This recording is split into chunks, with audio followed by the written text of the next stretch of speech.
Hi everyone. In this video, we will show you how to configure request types in Orange HRM. First, log into the system. From the dashboard, navigate to the Request Desk module and click on the Configure Request Types tab. Here you can see the request type name, template, approver required or not, the primary request owner, and the request status. You can now create a duplicate request type using the Add from this request type option. First, let's see how we can add a new request to the system. Click on the Add Request Type button. Here you can choose what is the request template you want to add, and then add a name to the request type. Here you can specify on which location you want this request type to be enabled. By default, all locations are added. Click here if the request requires approvers. At last, you can assign a primary owner for the request. Now click Save to add the request type. Here you can make changes to the request name. If you wish to add more levels of approvers, you can define it up to 5 levels of approvers. Here you can select if you want the request type to be active or inactive in the system. You can also add or edit locations from here.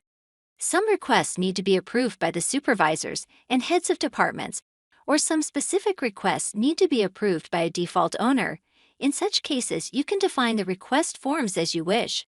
After defining the number of level approvers, you can select if you wish to add a supervisor, head of department, or a default approver as the level approvers.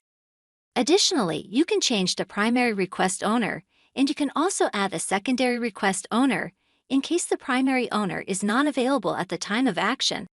After all the changes are made, you can save the request type. Below you can see the general fields of the request. This cannot be edited by the admin. We can also add and edit custom fields for the request type. Click here to go to Custom Fields. Here you can add any custom field as we need. Click on the plus button. Now add a name for the field and define what type of a field you want. Next, you can mention if the field is a required field or a conditional field. Now click on Save to add the custom fields. And that is how you can configure a new request type in Orange HRM. Thank you for watching the video. If you have any further questions, please contact us at info@orangehrm.com or visit our website at www.orangehrm.com.